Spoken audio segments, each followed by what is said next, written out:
Hello, everyone. Thank you for tuning in to the Easy Peasy Show brought to you by Sportasonic. You can listen to every episode of the Easy Peasy Show on Spotify, Apple Podcasts, YouTube, or anywhere else you usually listen to your podcast on. Once again, thank you for tuning in. Now let's get into the episode. Hey, how is everybody doing? Thank you for tuning in to another episode of the Easy Peasy Show. I'm Peyton. I'm not joined by anyone again tonight. Or today, I should say. Zach's still on vacation, so um, I'll be manning it on my own tonight. Tonight we'll go over a few predictions that I have for the UFC event this weekend in Vegas. Some college football action. Pretty per usual, pretty stacked week, and then some NFL picks as well. Um, yeah, I just want to thank everybody for watching it one more time, and I'll try to get right into it. So, excuse me. So, starting off with the UFC, um, we have UFC Vegas, Bobby Green, and who's heading it, man? I can't, I don't know. Dawson and Green headlining this one, and yeah, I'm excited for that fight. So, starting off, we have Montana De La Rosa versus JJ Aldrich. And before I even go any further, let me apologize because typically Zach pronounces the names because I'm not very great with the names. So, um, just cut me some slack on this one, and because I know I'm gonna butcher some of these names, but we'll start off with the Montana De La Rosa versus JJ Aldrich. Montana De La Rosa, 12 8-1 overall. She won her first four out of her first five UFC bouts. Um, she obviously lost to Andrea Lee, and ever since that run, she's won 3-1 in her last five. So, um, y- yeah, she's kind of falling off a cliff here. She's like I said, 1-3-1 in her last five. It's not the same. Um, yeah, yeah. Meanwhile, JJ Aldrich is, I would say, a pretty solid fighter. She's 12-6 overall. She put together a 7-3 UFC start, and then I mean, she ran into Aaron Blanchfield, so and Aaron, Arian Lipsky. I'm sorry. So I mean, it is what it is. She ran into two great fighters. But then she fought Na Liang, and I mean, she pounded her, got her first finish in like years, so she looked good. Now she is stepping in on this fight on short notice, so um yeah. So I'm gonna go Aldrich via unanimous decision. I just think she's a lot better than De La Rosa. Uh yeah. I, I'm just not sold on De La Rosa. So we'll move on to Nate Manis versus Mateus Mendonca. Again, I'm sorry. Um, So Nate Manis, who's 14-3 overall, he was a former bantamweight champion in TKO. He uh he started out 3-0 in the UFC, and then I mean he ran into two great fighters in Nurmagomedov and Tagir Ulanbekov, and yeah, so Manis just kind of ran into a wall there. He's fighting Mateus Mendonça Saturday night, who's 10-1 overall. He started off 10-0, but obviously his last fight was a loss to oh gosh Javid Basharat, who who beat him by decision. So he's his finish rate is he has six finishes in 11 fights, and he has three knockouts and three submissions. So I think he's a little bit more well rounded than than Manis. So give me him by decision. And then last, well, I say last, not last. Moving on to the Vanessa Demopoulos and Kanako Murata fight. Um, Vanessa Demopoulos has four total finishes, three submissions, one KO. Um, she lost. She had a three-fight win streak going, and she lost her most recent fight. Um, she kind of enjoys fighting off of her back, but man, I'm just never a fan of somebody who likes fighting off their back. I don't know about y'all, but somebody who's fighting off their back. That's just such a it's, it, it's not a dominant position. So, um, yeah, and especially against somebody like Kanako Murata who excels in wrestling and um she seems to be a little bit more well rounded than Demopoulos. So it is her first fight in 2.5 years though. But yeah, I see Kanako Murata getting it done via decision there against Demopoulos. So okay. Yeah, this next one's gonna whip me. Moving on. Aurikiling versus Johnny Munoz. Aurikiling is 24-10. Yeah, he's 2-2 in the UFC, but 24-10 overall. Um, he lost to Aman Zahabi by KO, and that was the first time in his life that he had been KO'd. Meanwhile, Johnny Munoz a lot less experience at 12-3 overall. Um, Started out 10-0 on the circuit, not in UFC fights, and but he's now 2-3 in the UFC. So, man, yeah, he's kind of going on a skid. Um, but he does have 9 finishes in those 15 fights, and that includes 7 via submission. He fell apart against Daniel Santos, and, man, you kind of expected with to him to fall apart again with as much pressure as this guy puts on him. But I think, man, mm, yeah, I don't know. This fight I think is gonna be close, but I think Munoz is gonna get it done via decision. I think he's gonna utilize his jab and his wrestling a lot and kind of get him through this fight. So we're moving on to another fight, which is also gonna give me a lot of trouble with the name Carolina Kowalkiewicz versus Diana Belbita. So yeah, I'm gonna just call her Carolina. Carolina is now 15-7 overall. She's lost 5 in a row. She's 2-7 since starting off 13-0 overall.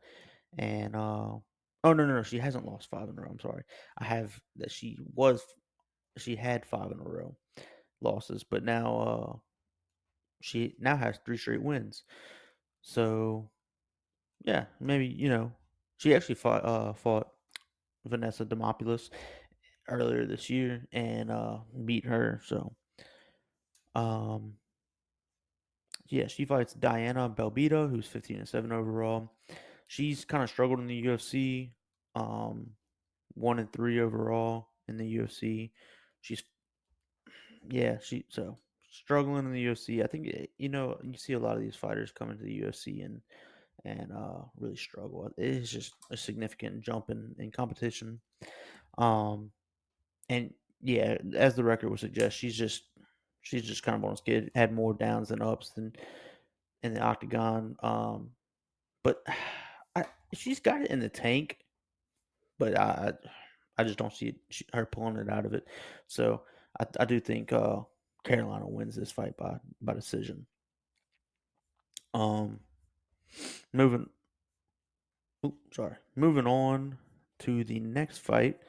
Um, I have Alexander Hernandez versus Bill Algeo.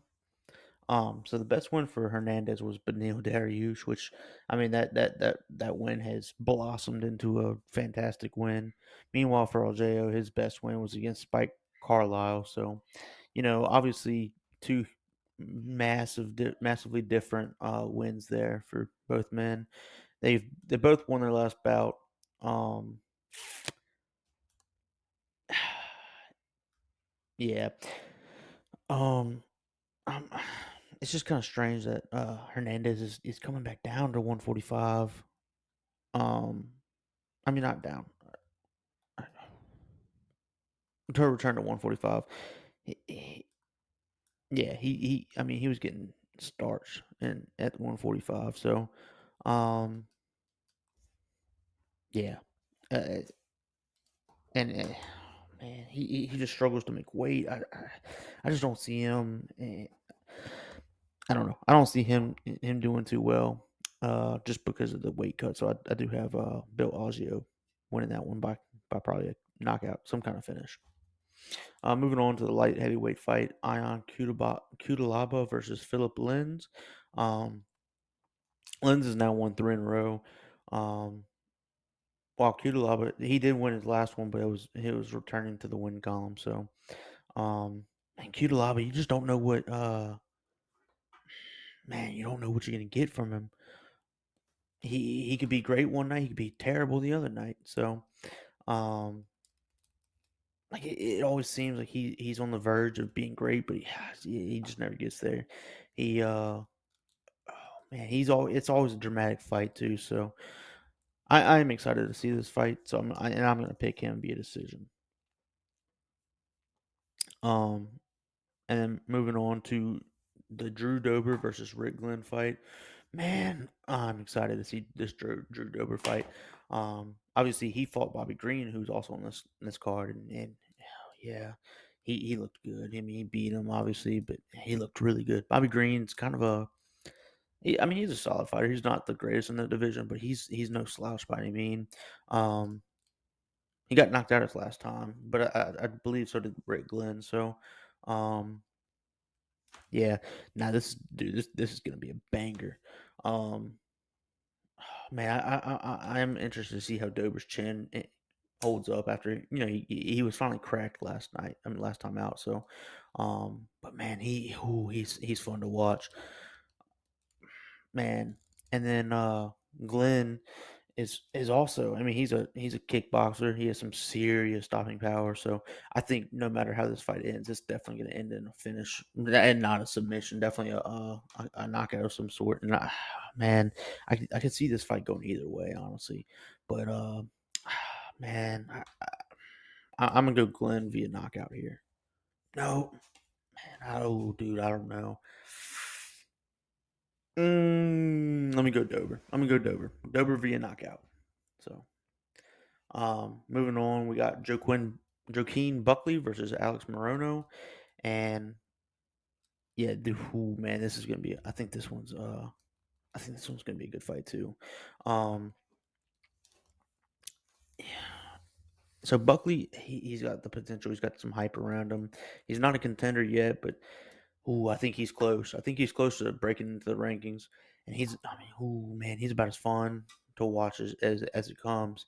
He's super athletic and he's powerful. He's fast. Dude, I mean, I'm drooling over him.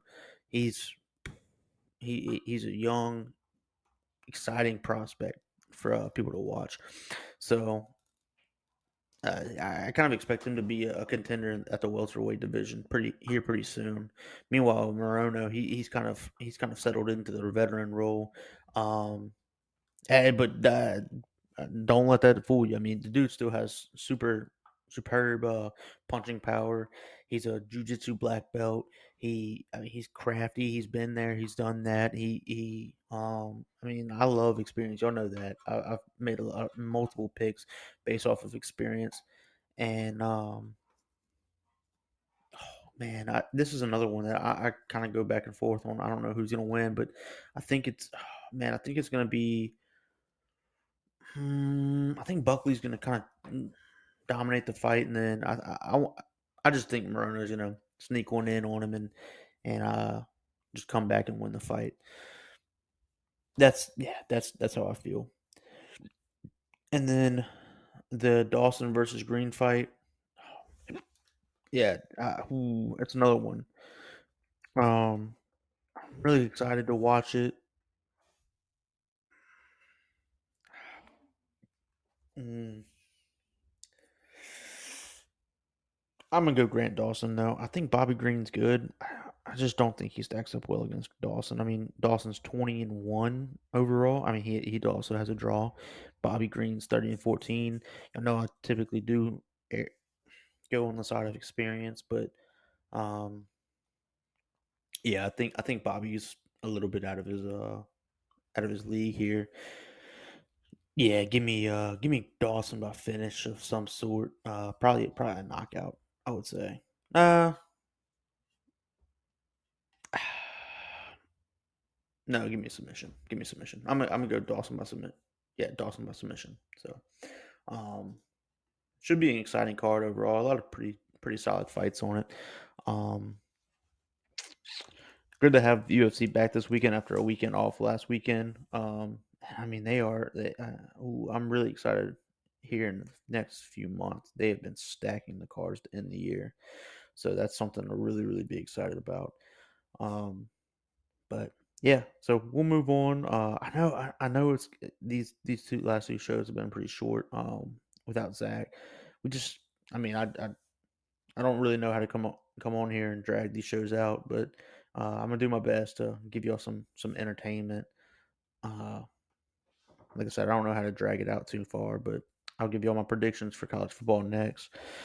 Um, so I'll go like time. What I started doing is kind of going two games per, not time slot, but it, like that. I guess time slot. Yeah.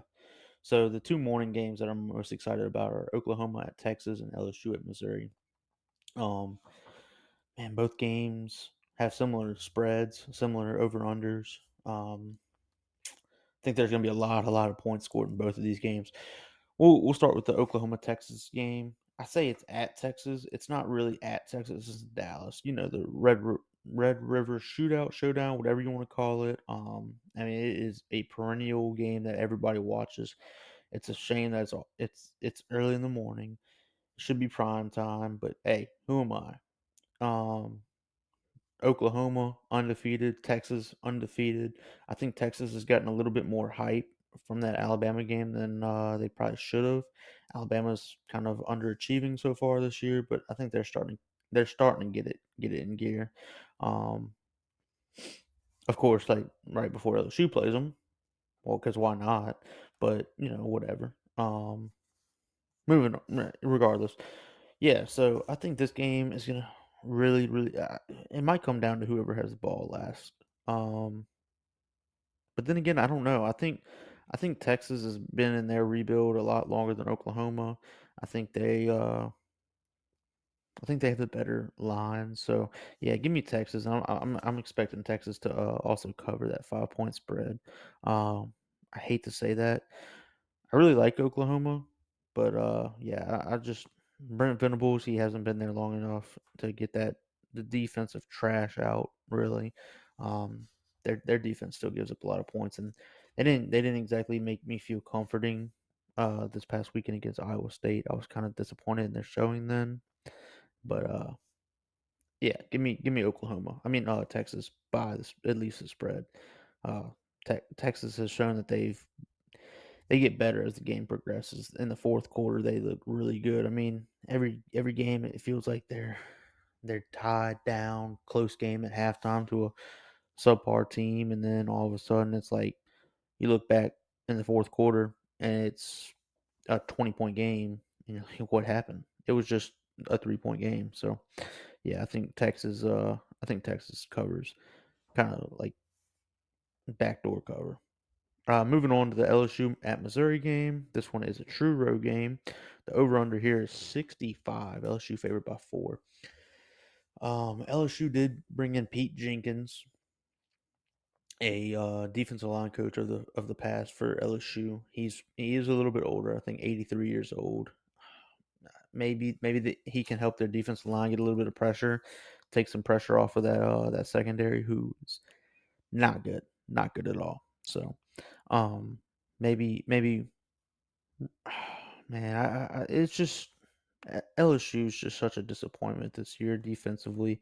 They don't even have to be good. They just have to be mediocre. Not even mediocre. They just have to be bad, but they're straight up trash defensively. So I don't know if it's more so the scheme that they're running, because I mean I know last year the D line wasn't that much different, and they were getting consistent pressure on everybody. Um, and all reports coming out of the fall, or yeah, the fall were that not fall, but the spring practices and all, that the defensive line was doing a great job getting pressure on the O line. And now you don't get any pressure. I don't know what's going on. I think you have to put Harold Perkins back on the edge, let him get after the quarterback, put him at that jack spot, and let him rush the quarterback. I don't see how you can continue putting him in coverage. I believe PFF has him rated as the lowest rated pass coverage guy in the SEC. That can't continue to happen if you want to be successful. I don't care how good Jaden Daniels in the offense has been. If you cannot get a stop against a bad Arkansas defense, I don't know what you expect a good Missouri offense to do. Dude, they are electric on the offensive side of the ball. Missouri is. Luther Burden. I mean, what more can you say? You can say LSU might have the most prolific receiver in college football right now with Malik Neighbors, but Luther Burden, if he's not above him or tied with him, he's right on his heels. He is electric, man. You have to have somebody paying attention to him at all times. I think if LSU wants to win this game, you have to take Luther Burden out of the game. And that's not to say their other pass catchers aren't good, because they are. I mean, they're, like I said, they're an electric offense. Brady Cook's got them going. Eli Drinkwitz finally has it looks like he has a good team on his hands. I will say their strength of schedule isn't the greatest, but yeah, I just don't see. I think it's kind of a revenge game for LSU. I do see LSU winning and covering. But it very well could be Missouri. It might be another one of those games for LSU of who gets the ball back. I mean, who gets the ball last? I just it's really hard to say. But I'll pick LSU. I think they should win. They're more talented.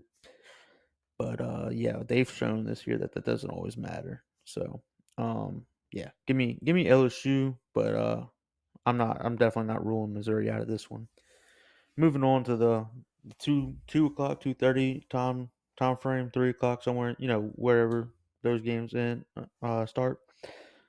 First game that caught my eye was the Washington State at UCLA game. Washington State obviously looked really, really good um, throughout the year, but they are the underdogs in this one. UCLA is favored by 3 points. I'm not really sure where that comes from. Um, Wazoo, their quarterback, has been phenomenal. His name is escaping my mind right now. Cameron Ward, I believe it is. And he's been phenomenal this year. And yeah, I mean, look, Washington State on the offensive and defensive lines are probably as good as anybody in the country right now. They look really good everywhere. I was surprised to see that they were underdogs in this game, but it is at UCLA, so I guess I understand it. So, but that's not to say anything. I think Dante Moore is great, or he will be great. I mean, he's still a freshman. I think he's going to struggle this game. So, give me Washington State in this one. Uh, Probably I'm going to say by multiple scores, but who knows? But I will say multiple scores. So, and then the other game in that little time zone, that time frame that I like is the 2:30 game, Alabama at A&M. The spread has really, really grown in A&M's favor. Bama's now only favored by 1 point. They were favored by like 6.5, I believe, when the game opened up, and really like just yesterday. But there are some reports that Jalen Milroe could, he might not be ready to go this weekend. So if that's the case, yeah, I give me A&M, um, straight up. If that's the case, well, I mean, nothing's official yet, but uh, I'll say this: if Jalen Milroe plays, give me Bama by by one score. If Milroe does not play, give me A&M by probably multiple scores or a backdoor one score type of thing. Like they're up 2 scores and Bama scores with little to no time left on the clock. I think Jalen Milroe is absolutely what you have to have if you're Alabama. If he's not there against that Texas A&M defensive line, they're going to be in a bind. So, yeah, he's the X factor in this one. If he's not good to go, give me A&M. If he's good to go, give me Alabama. He seems to be kind of hitting a stride too. So, moving on to the 6 o'clock game, Kentucky at Georgia. Kentucky looked really good last weekend. However, their strength kind of fits right into Georgia's strength, and I think Georgia's better at what they do than what Kentucky does. So, yeah, they run the ball a lot. Devin Leary does not throw the ball hardly. I think to beat a team like Georgia, you have to test their secondary. You have to make them make plays. You can't run the ball down their throat. I think we've seen this year in, year out with Georgia. Um, yeah, there's a reason Georgia's favored by 14 and a half, even though they're both ranked. Georgia coming off of a pretty disappointing win against Auburn, and Kentucky coming off of a pretty impressive win against Florida. But yeah, I think Georgia kind of bounces back in a sense here. I think they win big Saturday. Moving on to the Notre Dame at Louisville game. Notre Dame's favored by 6.5, and I do think they cover. Not completely sold on Louisville. I know they just busted into the rankings, but I think that 20 to 25 range is typically for people at this stage in the season. It's almost like people cycling in and out. I mean, they're bound to lose a game and fall out the rankings just for somebody similar to them to join the rankings and then lose the next week. So, yeah, give me a Notre Dame by multiple scores here. I don't think it's going to be close. Um, I guess being at Louisville helps a bit, but I think Notre Dame's just too good on both sides of the ball to lose this game. So, um, as always, if anybody disagrees, feel free to reach out to us on Twitter or X or whatever you want to call it. Um, disagree with us. I think we'll be hopping on some spaces here soon, maybe this weekend. So yeah. Moving on though to the NFL, I only have a handful of games in the NFL that I'm real interested in. Obviously, the London game, Jacksonville at Bills, that's kind of a big game. Jacksonville looked really good last weekend. Got an early start in that one too, which is crazy. Now I'm thinking about it, like I don't know why they play two. Did they play two out of country games in a row? I believe so, which is insane. Um, I've never seen that, but hey, I don't know. Yeah, they did play two in a row. So give me the Bills here though. I think two early starts for the Jaguars is going to hurt them, but maybe I don't know if they ended up staying there or not. But if they stayed there, maybe give me Jacksonville in that one, just because they're more used to the time zone and all. So next up, we have Dallas at San Francisco. This game being at San Francisco plays massive role in my pick here. It is going to be San Francisco. I think they cover the spread. So um, I think San Francisco is just too good everywhere. I mean, defensively, they're insane. Offensively, they're a well-oiled machine. Christian McCaffrey is just an insane pickup for them. Uh, Brock Purdy's playing really well. Brandon Ayuk is a good receiver. George Kittle's still there. Yeah, I mean, just embarrassment of riches here. Uh, I think Dak doesn't have a very good game. Give me San Fran. Moving on to my sicko bowl of the week: New Orleans at New England. It's so bad for New Orleans that it's a pick 'em with New England. I mean, both of these teams are just booty cheeks. I don't know what to say. For an over under to be less than 40 points in today's day and age is just crazy. Um, and they probably won't even come close to hitting that. So yeah, man, if I had to make a pick here, I'd say New England just because it's at New England. I think it's supposed to be cooler, and I have absolutely no faith in Derek Carr, Pete Carmichael, or Dennis Allen. So give me the better coach in Bill Belichick and the Patriots in that one. Probably by I'm gonna say by 10 or more. I have literally no faith in the Saints offensively, even though they have some great weapons in Kamara, Michael Thomas, Chris Olave, Rashid Shaheed. I mean, they can't use them because they have such a poor offensive play calling and a poor quarterback. So, yeah, give me New England there. And then last but not least, we have the Baltimore at Pittsburgh game. I mean, that's always a banger. Um, Pittsburgh, though, I think Kenny Pickett's good to go now, but for a while though, he wasn't super good to go this weekend. It wasn't for sure. I think he was even listed as doubtful at one point, but I think he is good to go. However, I don't think that makes a difference. I think Baltimore wins this game, wins it pretty comfortably. Um, Although it is a division rival, Pittsburgh just isn't great to me. They don't stand out to me. Baltimore thinks they're gonna win the division. I think they're about to run away with it. With the Bengals kind of sucking this year, so yeah, give me Baltimore there, and yeah. So I think that's all for my predictions. I don't think I'm missing anything. I don't think there was anything crazy news wise this week. Um, Everything was pretty normal actually for once. So yeah, thank y'all for listening. Like I said, I think we're gonna hop on Spaces sometime this weekend, maybe. If not, probably next weekend.